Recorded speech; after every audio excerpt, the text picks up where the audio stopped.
Welcome students, एक online nursing classes में आप सभी का स्वागत है। फ्रेंड्स, अगर आपने अभी तक हमारे चैनल को सब्सक्राइब नहीं किया तो चैनल को सब्सक्राइब और हमारे वीडियो को जरूर लाइक करें। आज की क्लास में हम रिसर्च की क्लास के बारे में बात करेंगे। रिसर्च में पिछली क्लास में हमने रिसर्च के टाइप्स के बारे में बात किया था। उसमें हमने अकॉर्डिंग टू स्टूडेंट वेरिएबल के आधार पर दो टाइप से रिसर्च को डिवाइड किया था, quantitative research and qualitative research.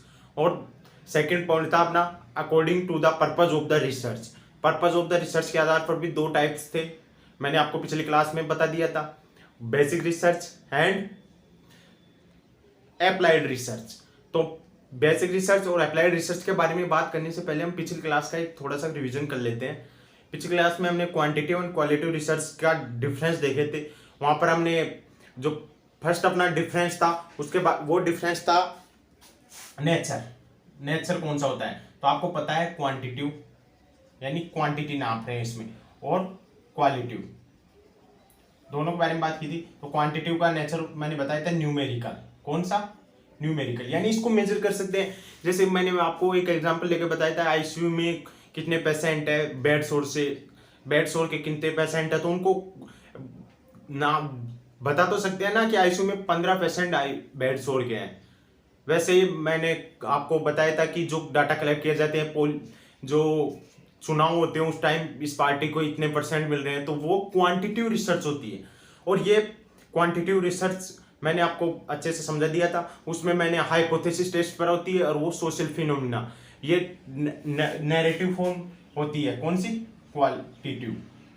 कौन सी? क्वालिटिव। कौन सी होती है? नैरेटिव या डेस्क्रिप्टिव, यानी इसमें वर्णनात्मक होता है। और फिर हमने इसका सेकंड टाइप नेचर देखा था, रिसर्च डिजाइन। तो क्वांटिटिव को experimental research design and non experimental, यानी कि एक्सपेरिमेंट्स के बेस पर होती है। और वो क्वालिटिव रिसर्च मैंने चार बताए थे, action, ground theory, action, ground theory, phenomenological और इथेनोग्राफ, चार टाइप बताए थे। तो इस टाइप से हमने पिछली क्लास, अगर अभी तक आपने वॉच नहीं की तो वो क्लास अच्छे से वॉच कर लिया, क्योंकि वहां पर मैंने फर्स्ट जो डिफरेंस था according to the student variables के आधार पर दो टाइप के, वो वहां पर कंप्लीट करवा दिए थे। और जो डिफरेंस था उन दोनों के बीच में सेम टाइप से डिफरेंस बताई थी, वो अच्छे से देख लेना, क्योंकि एग्जाम में उससे रिलेटेड बहुत ज्यादा क्वेश्चन होते हैं। तो आज की क्लास में हम स्टूडेंट वेरिएबल्स के बारे में बात करेंगे कि according to the purpose of the research. Student variables के आधार पर दो टाइप देख लिए हमने, क्वांटिटिव एंड क्वालिटिव रिसर्च। अब आज क्लास में हम पर्पज ऑफ द रिसर्च कि रिसर्च के पर्पज के आधार पर दो टाइप बताए। कौन से? बेसिक रिसर्च और second applied research. Basic research यानी इनका कोई स्पेसिफिक पर्पज नहीं होता, इनको डाटा कलेक्ट करने के लिए किया जाता है। नाम से पता लग रहा है, बेसिक रिसर्च। थ्योरी बनाई जाती है इसमें, ना कि उसका कोई भी कमर्शियल वैल्यू नहीं होती है। ये ओनली गैदर थ्योरी बनाने या इंफॉर्मेशन इकट्ठा करने के लिए की जाती है। सेकेंडली अप्लाइड, यानी बेसिक रिसर्च में जो थ्योरी बनाई जाती है उसको अप्लाई किया जाता है अप्लाइड रिसर्च में। तो नाम से पता लग रहा है उसका स्पेसिफिक पर्पज होता है। तो वो दोनों हम देख लेते हैं, फिर आपको मैं अच्छे से समझाऊंगा तो बहुत समझ में आ जाएगी। अभी तो नॉर्मल याद रखो कि बेसिक रिसर्च जिसका कोई स्पेसिफिक पर्पज नहीं होता। बेसिक रिसर्च को प्योर रिसर्च या फंडामेंटल रिसर्च के नाम से जाना जाता है, और इसका कोई स्पेसिफिक पर्पज नहीं होता। ये थ्योरेटिकल होती है, इसका जनरेट यूजफुल होती है न्यू इन्फॉर्मेशन को जनरेट करने के लिए। तो टाइप देख लेते हैं। टाइप्स ऑफ रिसर्च चल रहा था अपना, पहला हमने देख लिया था स्टूडेंट वेरिएबल्स के आधार पर। अब हम देखेंगे purpose of research according to purpose of research. Purpose of research के आधार पर दो प्रकार की, basic and second applied. First basic research, second applied research. अब हम बेसिक रिसर्च पहले देखते हैं। Basic research,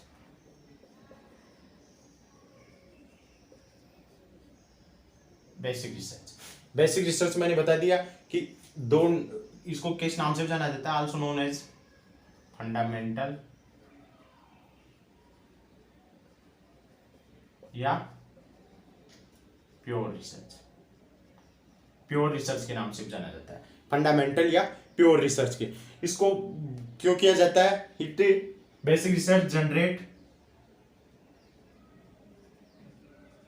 new information, basic research क्या करती है? जनरेट करती है। क्या? न्यू इंफॉर्मेशन को जनरेट करने का काम कौन सी रिसर्च करती है? Basic research. Generate to the new information, generate to the new knowledge, new information बोल सकते हैं, या generate to new knowledge, generate to the new information, new knowledge. और यह क्या की जाती है? ये रिसर्च क्या करती है? इट डेवलप, क्या? It develop new theory, new theory without any specific purpose, कोई स्पेसिफिक पर्पज नहीं होता। न्यू थ्योरी जनरेट की जाती है, दैट न्यू थ्योरी क्या होती है? उसका कोई स्पेसिफिक पर्पज नहीं होता, कोई स्पेसिफिक पर्पज नहीं होता। Generate new theory without any specific purpose, और specific purpose in mind, and no commercial value. इस रिसर्च की क्या कोई कमर्शियल वैल्यू नहीं होती। और इस रिसर्च का नो इमीडिएट प्रैक्टिकल यूज, इस रिसर्च का कोई इमीडिएट प्रैक्टिकल यूज नहीं होता। तो आपसे मैं एक क्वेश्चन पूछ रहा हूँ कि जो डिजीज होती है उसके बारे में रिसर्च करनी है, पेशेंट के केयर के बारे में, तो वहां पर ये रिसर्च यूजफुल नहीं होती, क्योंकि इसमें तो कोई प्रैक्टिकल इमीडिएट यूज नहीं कर सकते। और अप्लाइड रिसर्च होती है, अप्लाई किया जाता है, यानी इमीडिएट यूज किया जाता है उसका। तो इसका एक एग्जाम्पल बताता हूँ मैं। इसका एग्जाम्पल के लिए कोई रिसर्चर है, वो रिसर्चर स्टडी कर रहा है इफेक्ट ऑफ द, एक रिसर्चर है वो स्टडी कर रहा है effect of participatory culture in the organization. Participatory culture, employ का पार्टिसिपेटरी कल्चर होता है, उसका ऑर्गेनाइजेशन पर क्या इफेक्ट पड़ता है। तो रिसर्चर ने स्टडी की, 2-4 ऑर्गेनाइजेशन में देखा कि जहां पर पार्टिसिपेटरी कल्चर पाया जाता है वो ऑर्गेनाइजेशन ज़्यादा इंप्रूव कर रहा है। जो वो ऑर्गेनाइजेशन क्या कर रहा है? पार्टिसिपेटरी कल्चर चाह रहा है, वहां पर जो ऑर्गेनाइजेशन इंप्रूव है, एम्प्लॉय का फंक्शन इंप्रूव है। तो जो रिसर्चर है वो क्या थ्योरी देता है? क्योंकि बेसिक रिसर्च में क्या बताया मैंने, यहाँ पर थ्योरी दी जाती है। तो worker in participatory culture in management, worker का पार्टिसिपेटरी कल्चर होता है किसमें? मैनेजमेंट में। तो वहां पर एम्प्लॉय की परफॉर्मेंस क्या होती है? इंक्रीज होती है, और वो ऑर्गेनाइजेशन भी इंक्रीज हो जाता है। तो ये एग्जांपल के थ्रू आप अच्छे से समझ सकते हो कि इसका कोई इमीडिएट यूज नहीं है, यहाँ पर थ्योरी बनाई जाती है। और इसका कोई, ये क्यों की जाती है basic research? Generate to the new information, new knowledge, और इनका कोई प्रैक्टिकल यूज नहीं होता है, नो कमर्शियल वैल्यू होती है, ये की जाती है only gather to the information, और इनका कोई स्पेसिफिक पर्पज नहीं होता। बेसिक रिसर्च नाम से पता लग रहा है। इसका एग्जाम्पल देख लेते हैं। एग्जाम्पल,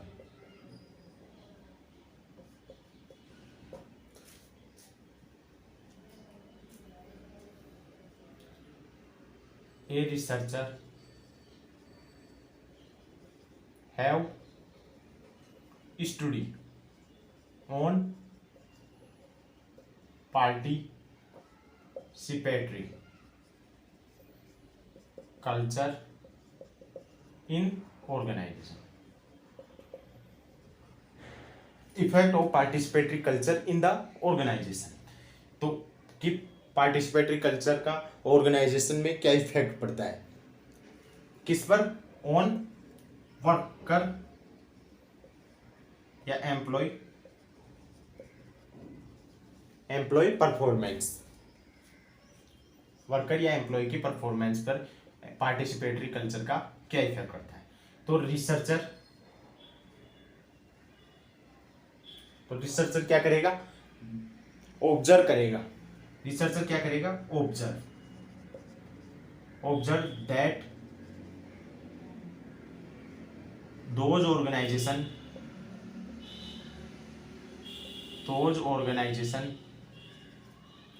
have participatory culture, कि जिस ऑर्गेनाइजेशन में कौन सा पार्टिसिपेटरी कल्चर है, उस ऑर्गेनाइजेशन, जिस ऑर्गेनाइजेशन में पार्टिसिपेटरी कल्चर है वो क्या कर रहा है? दैट हैव इम्प्रूव, वो ऑर्गेनाइजेशन क्या कर रहा है? इम्प्रूव कर रहा है। तो फिर इसमें क्या जो रिसर्चर होगा वो क्या थ्योरी देगा, क्योंकि मैंने बता दिया इसमें एक थ्योरी दी जाती है, ना कि कोई इमीडिएट यूज किया जाता है। तो रिसर्चर थ्योरी देता है कि worker participatory culture,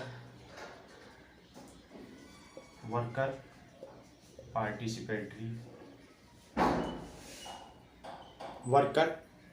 participatory in management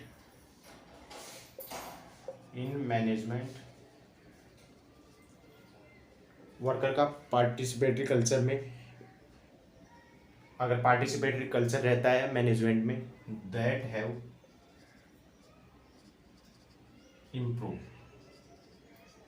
improve worker performance, वो ऑर्गेनाइजेशन क्या करेगा, इम्प्रूव करेगा। तो मैं एक बार जो मैंने आपको रीडिंग आउट कराया वो एक बार रिवीजन करवा देता हूँ।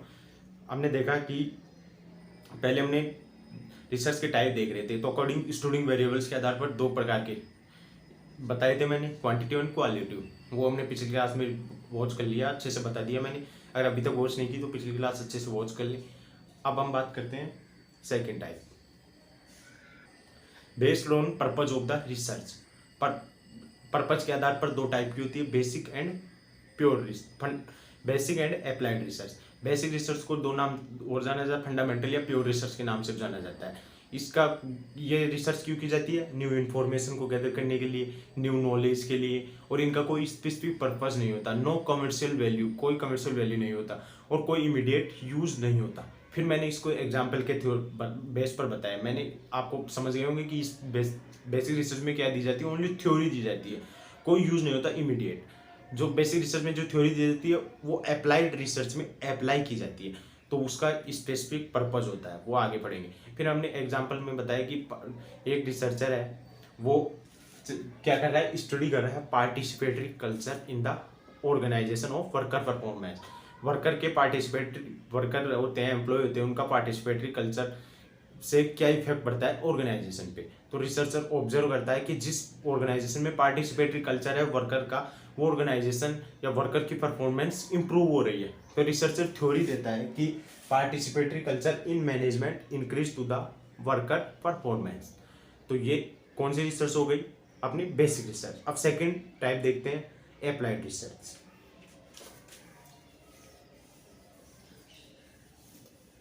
सेकेंड है applied research.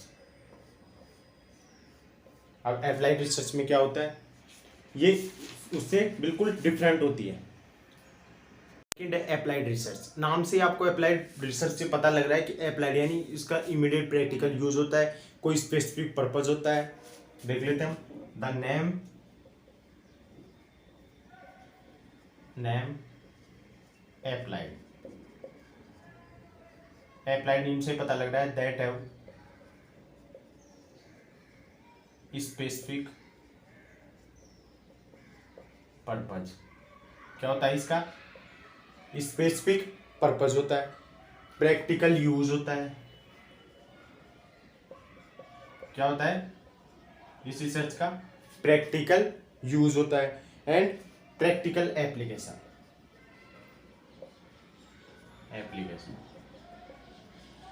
Practical application that research have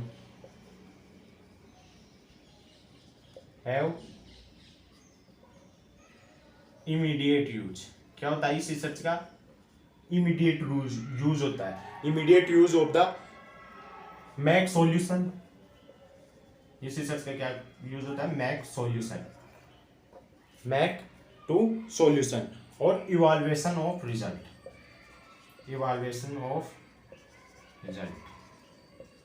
तो अप्लाइड रिसर्च में क्या हो गया, अप्लाइड वर्ड से ही पता लग रहा है कि इस रिसर्च में क्या होता है, अप्लाइड स्पेसिफिक पर्पज के लिए होती है, प्रैक्टिकल यूज होता है, इसका प्रैक्टिकल यूज होता है और प्रैक्टिकल एप्लीकेशन में यूज होता है, और इसका finding to the immediate use, immediate practical solution, immediate make solution और evaluation of the result and develop to the new knowledge. और इमीडिएट यूज के लिए हम कौन सी रिसर्च करते हैं, अप्लाइड रिसर्च।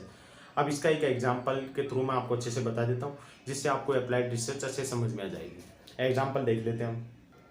अब आपको मैं एग्जाम्पल के थ्रू बताऊंगा तो आपको अच्छे समझ में आ जाएगा। इसमें आपने बता दिया कि प्रैक्टिकल यूज और इमीडिएट और स्पेसिफिक पर्पज के लिए होता है ये कौन सी अप्लाइड रिसर्च।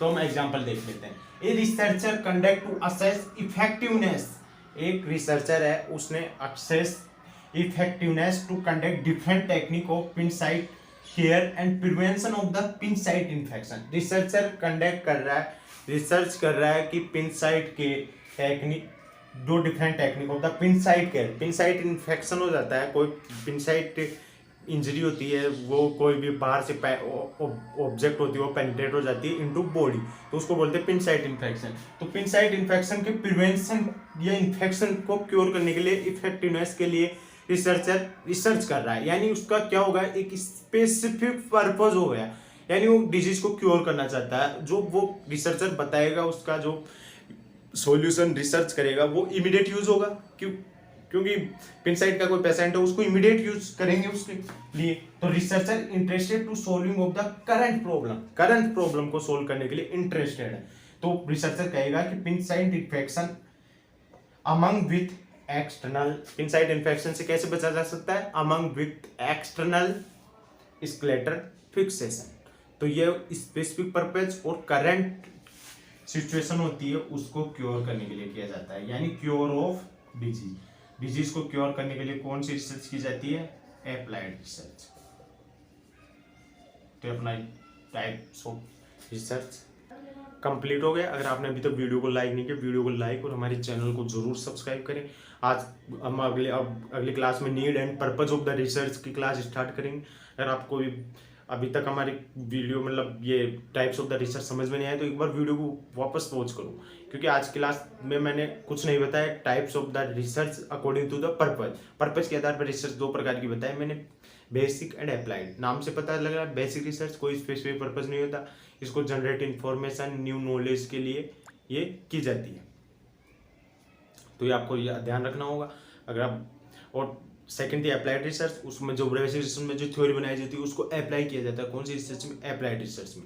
दोनों का मैंने एग्जांपल बता दिया, एग्जांपल के थ्रू आपको अच्छे समझ में आ जाएगा। अप्लाइड रिसर्च में मैंने बताया कि कोई मतलब कोई सा भी एग्जांपल ले सकते हो, मैं तो पिन साइट इन्फेक्शन लिया हूँ, उसमें इमीडिएट यानी जल्दी से जल्दी हमें ट्रीट करना है, और ट्रीट करने के लिए इमीडिएट सॉल्यूशन देंगे। इमीडिएट सॉल्यूशन यानी इमीडिएट रिसर्च कौन सी आ गई, applied research. Immediate practical use, commercial value हो गया इसका, तो वो आपको वो याद रखने के लिए होगा। बेसिक रिसर्च में जो स्पेसिफिक पर्पज नहीं है तो इसका स्पेसिफिक पर्पज है, उसमें कोई इमीडिएट प्रैक्टिकल कमर्शियल वैल्यू नहीं होती, इसमें कमर्शियल वैल्यू होती है। उसमें थ्योरी दी जाती है, इसमें अप्लाइड की जाती है उस थ्योरी को। तो इस टाइप से आप डिफरेंस पूछे, आपकी जो यूनिवर्सिटी वाली एग्जाम होती है वहाँ पर डिफरेंस भी आप अच्छे से कर सकते हो।